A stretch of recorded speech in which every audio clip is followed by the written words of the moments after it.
IVM.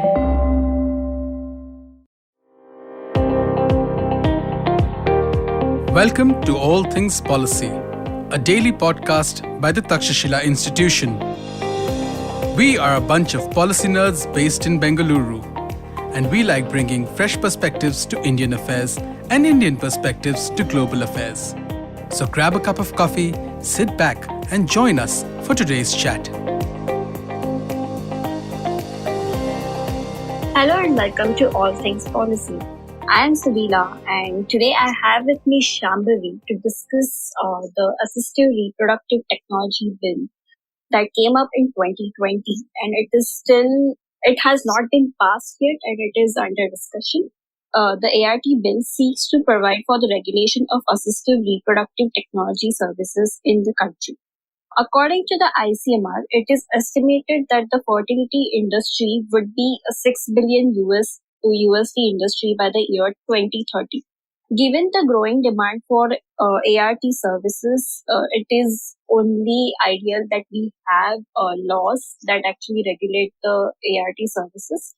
Until now, we didn't have any regulations, just the guidelines that were passed by the ICMR, but they were not legally binding. So recently, about 2 or 3 days ago, the Parliamentary Standing Committee came up with a report on the ART bill. And let's ask Shambhavi what are her views on the bill and what has been said through the Standing Committee report. Thanks, Sunila. So, very right, the ART bill was sent to examination by a parliamentary committee in December 2020, and the report was tabled last week in Parliament. The art bill has been in talks for a while. A few years ago, I think it was in 2015, that drafts for both art bill and a bill to regulate surrogacy in India were floated. And a decision was made back then to first take up the surrogacy bill because it was stated that the surrogacy industry is bigger, it is more exploitative of women, and therefore regulating it was of a higher priority, and that the art bill would follow. During the examination of the surrogacy bill, it was found that all the technical aspects of assisted reproduction would have been covered under the art bill. So passing the surrogacy bill without all of those technical regulations, say standardizing who can actually do assistive reproductive technologies, who can donate a oocyte, who can store gametes, etc., it would have been difficult to actually implement and regulate the surrogacy bill. And I think as a context of that, we now have the art bill, which has also come up for debate. As you said, this is considered as a booming industry. There has been some concern over the use of the word industry. Even the Parliamentary Committee report talks about that, whether something that has to do with reproduction should be considered as an industry, and perhaps paraphrasing that is important, particularly in the context of both the surrogacy bill and the art bill, because they outright put a moratorium on commercialization of either surrogacy or of art services. So both are deemed to be altruistic services in the eyes of the bill of both the bills. What the art bill therefore says is that you won't get compensated for the gametes you provide. Instead, there'll be insurance given for the oocyte donor because of the rigorous medical procedures that they have to undergo for giving the oocytes. So it is a timely bill. There are a lot of concerns about art. It is not a new technology.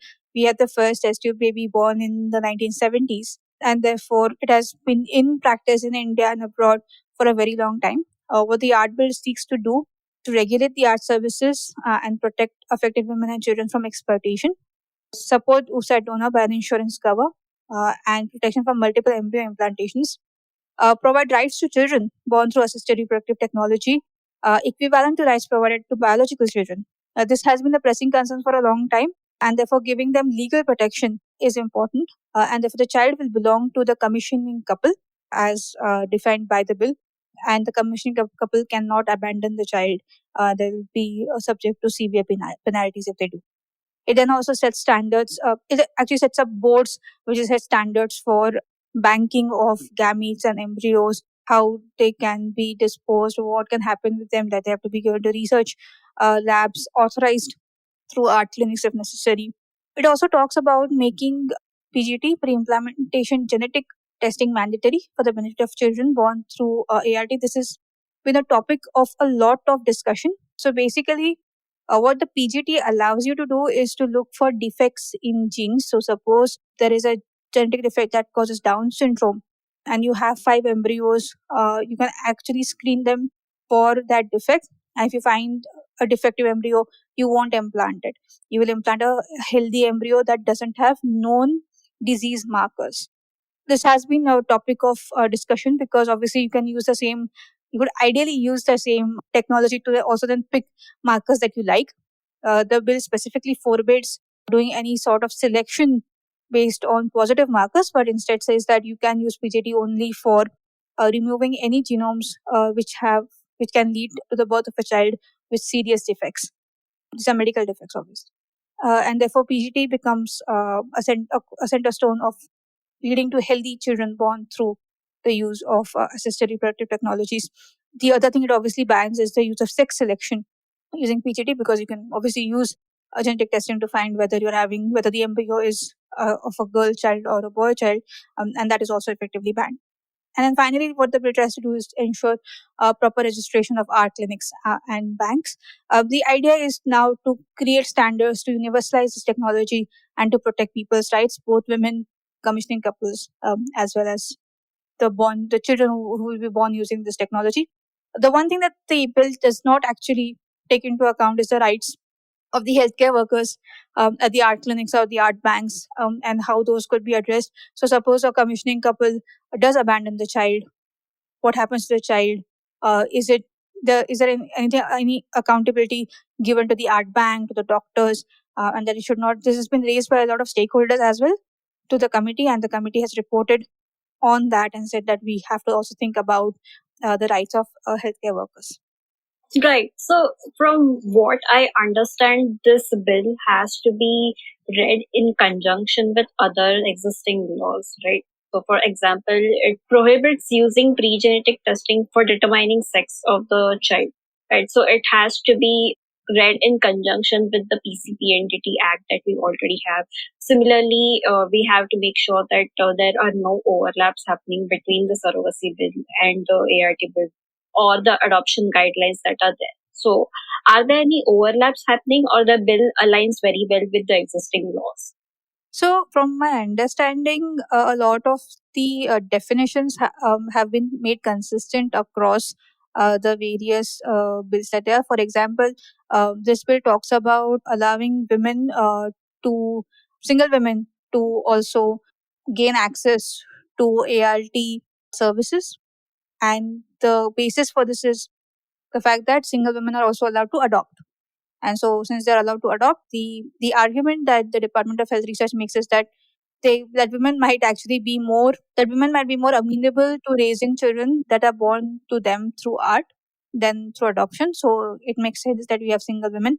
At the same time, the bill also neglects the fact that same-sex couples, people from the LGBTQ community, might want to access art services, but they are not allowed. So a single woman or a married couple can access art services, but not the others. So there's been some form of consistency that they've tried to maintain.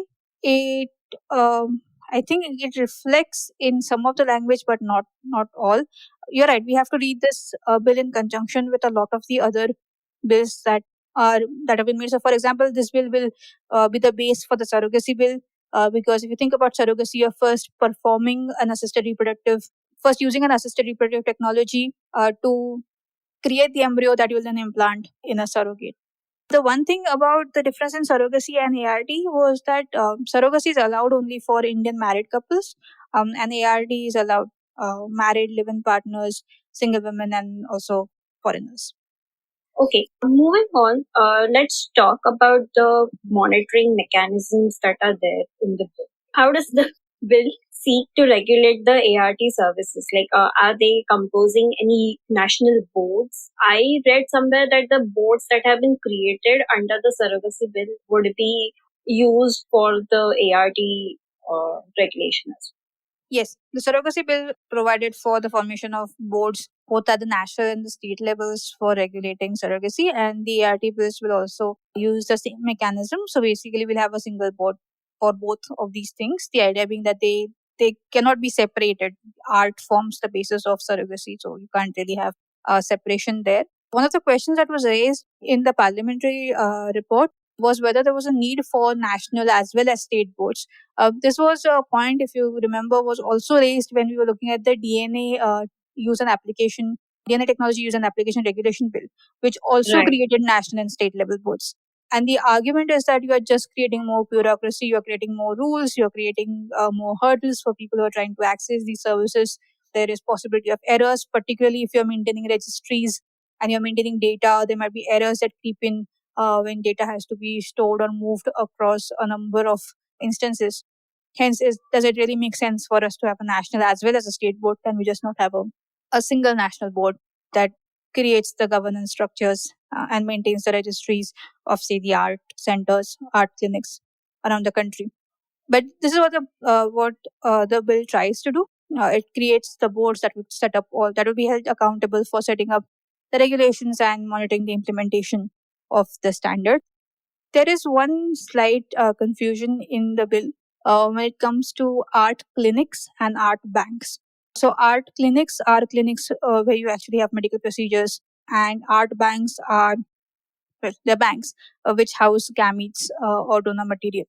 In the governance structure, there has been a proposal that perhaps all oocyte donations should happen at an art clinic because they are medically rigorous procedures and not at the art bank, and that these clinics, these banks should have gynecologists and embryologists on their boards to make sure that they are scientifically up to date and any medical decisions are taken properly locally.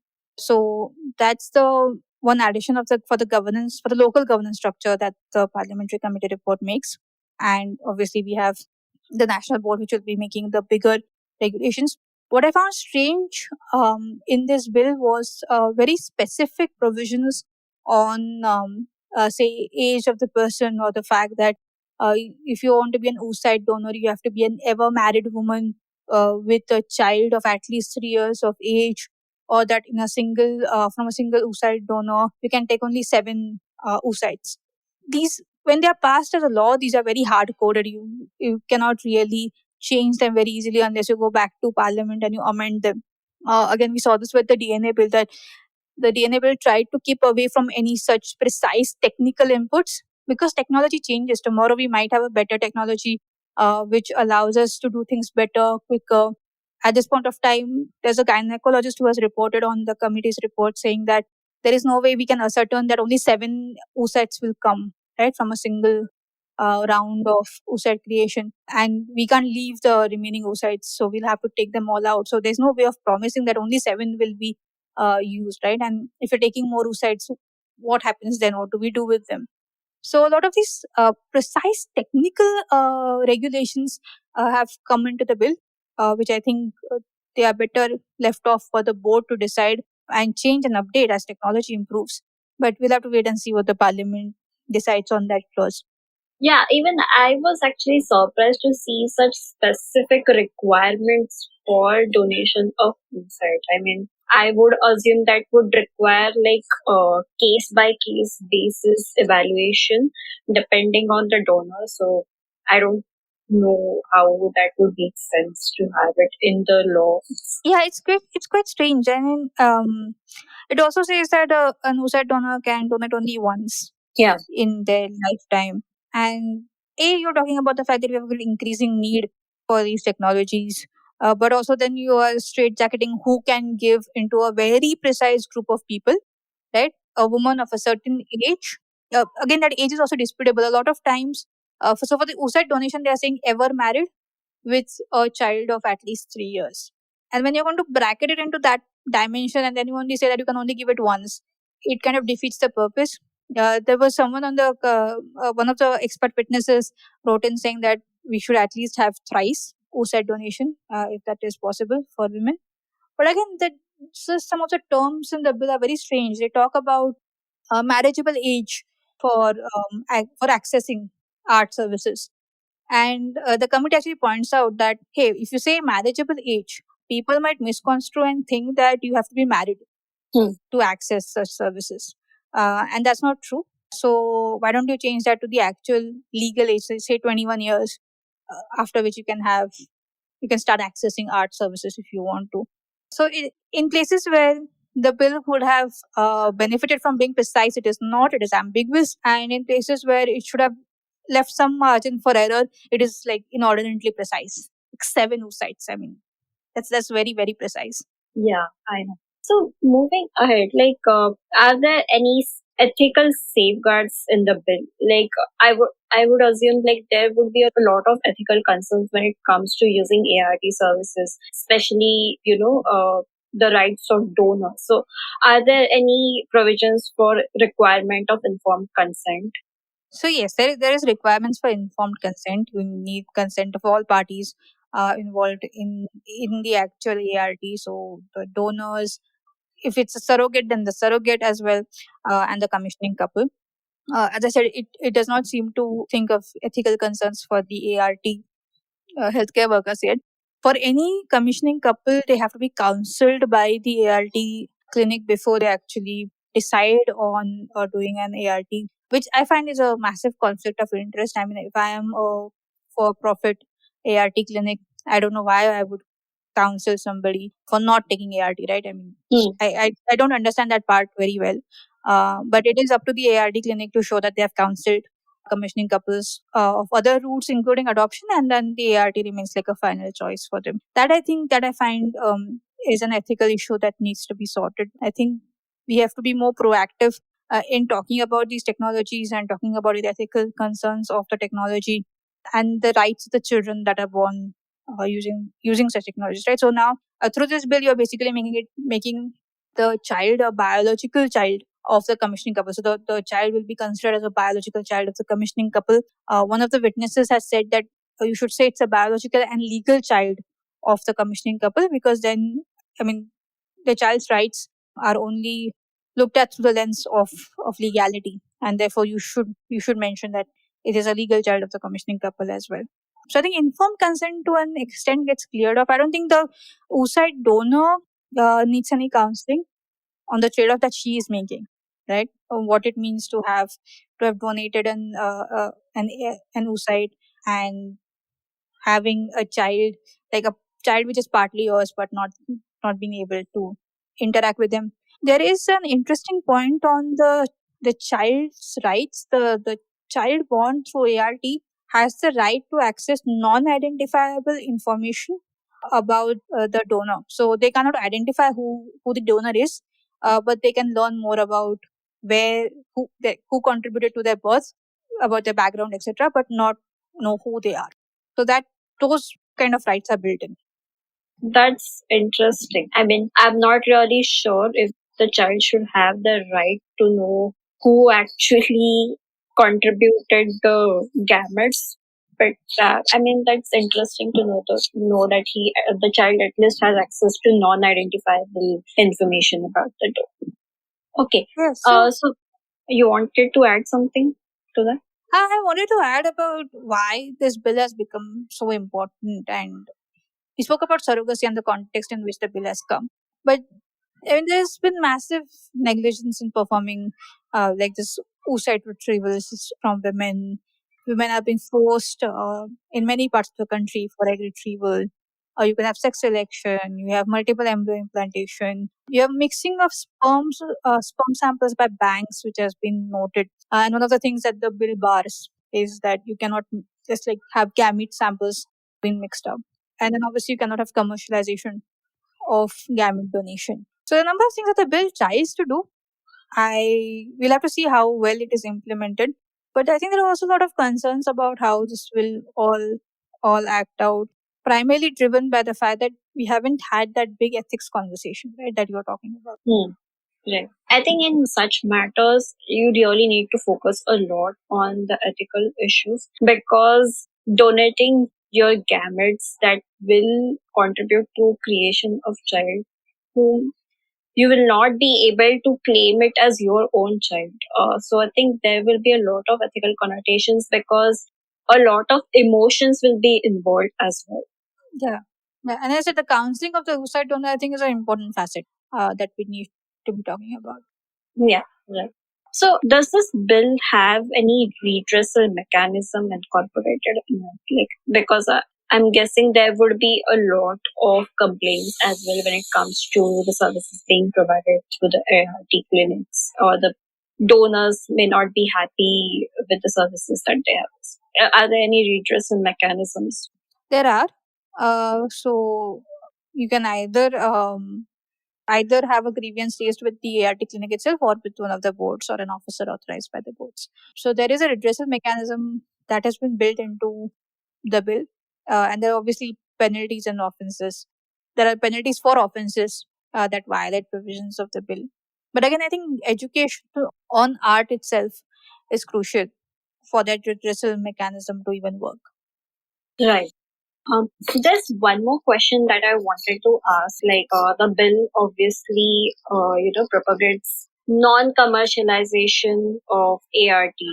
It wants the donation of gametes to be purely altruistic. So, how fair is it to people who come from poor backgrounds and who are donors of gametes? Like, what are your thoughts on non-commercialization of ART? Right. So this was something that both the surrogacy and the ART bill does, which is to position surrogacy and gamete donation as an altruistic function. The reasoning that most people give behind this is that it will prevent exploitation, because if you get paid for doing something, women could be exploited into giving oocytes or into actually even becoming a surrogate, right? And this bill also kind of contains in the same trail. I mean, at one point of time, you're saying that you can only donate once in your life, and then you're also saying that you won't be compensated for that. You will get insurance for that, but you won't be compensated. And there have been concerns raised by this, right? Because your fertility rate is falling, so you want more. More people are going to access art, so you need more oocytes and more gametes being donated. So if you're going to also have this idea that only one oocyte donation, I don't see why compensation cannot be a part of the structure. Insurance and compensation are not the same. There have been a few stakeholders who have made that point in the Parliamentary Committee report as well, and that women who are doing oocyte donation should be adequately compensated for that procedure. So, and the impact it has on their lives. So I don't see why it has to be altruistic. I think women deserve compensation for what they're doing. Yeah, I mean, I think that altruism should be by choice and should not be made mandatory. I mean, if the woman wants to be compensated, then she should get. There's actually an interesting point that someone has made in the report, not about altruism per se, but about financing ART, right? Because if you're seeing ART demand go up, and it is not a very cheap treatment. Yeah. So how do you actually finance this? And there was a point made that, look, this is soon becoming a public health issue, right? If your infertility rates keep on going up, we will have a public health issue. And therefore, we should amend the Insurance Act for covering ART treatment under insurance, which would allow more people to access these technologies and have children if they want. Yeah, I mean, that makes a lot of sense actually, because these treatments by no means are, cheap. Like, it requires a lot of money and not everyone can afford it. So, yeah, ideally it should be covered under health insurance. Yeah. Yeah. So I think there are a few changes that have been recommended. Like you're talking right at the beginning about overlap. So a lot of these art clinics have to be registered already under the PCP and DTI Act. So I have more. I think basically the entire supply chain of ART, right from the clinics to financing, to surrogacy if required, to PGT, to ensuring with the eventual outcome of having a healthy child to willing parents, has to be revisited. We have looked at it in parts so far, and just to minimize wastage of manpower and resources, I think we just need to now look at it all together to make sure that there's a smooth flow of governance. Yeah, I completely agree with you. I think the most important thing while reading these bills is that we really need to understand the language that they use because it can be interpreted in many ways. So let's hope that the report that has come out by the standing committee, the inputs that are given in the report are actually considered while passing the bill. So thank you, Shambhavi, for joining me in this discussion, and thank you to the listeners for listening to All Things Policy. Thank you. If you liked our show, don't forget to check out other interesting podcasts on the IVM network. You can tune into them on the IVM Podcast app, ivmpodcast.com, or wherever you listen to your podcasts. You can also follow IVM on social media. The handle is @IVM Podcasts on Twitter, Facebook, and Instagram.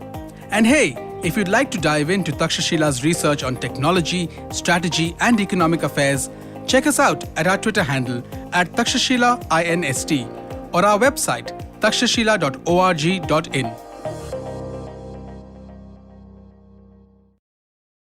I hope you enjoyed that show. If you aren't following us on social media, please do. We're IVM Podcasts on Twitter, Facebook, and Instagram. We'd like to thank the sponsors on the network this week, Siet Tires and The Whole Truth Foods. We really appreciate your support. So, on Cyrus Says, Sagarika Ghosh, journalist, columnist, author, discusses books she has written, her experiences from reporting about the Babri Masjid demolition back in the day, and the upcoming state election. Cyrus also had a great episode with Devdutt Patnaik last week. Do check that out. Chuck narrates an interesting story about a company that shared its virtual expertise with other companies and empowered the virtual world. No, we're not going to tell you what the brand is, but go check out The Origin of Things. And Chuck also came back on Simplified this week from episode 200 onwards. He's back. Go check that out if you haven't had a chance to do so far. The habit coach Ashton was joined by Sapna Gopalkrishnan, his co-trekker on Mount Kilimanjaro. They recollect the trek's memories, and Sapna talks about the challenges she faced. On All Things Policy, Rachit Sheth talks to Sarthak Pradhan about Delhi's water crisis. This is due to the pollution of its major water source, the river Yamuna, and he discusses the case against the state of Haryana.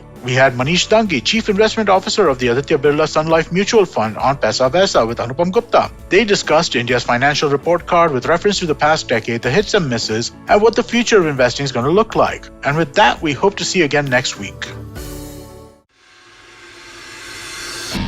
If you love cricket, listen up. The Edges and Sledges Cricket Podcast is here for you. Hosted by DJ, Varun, and me, Ashwin, we bring a fun, fresh fan's point of view to talking all things cricket.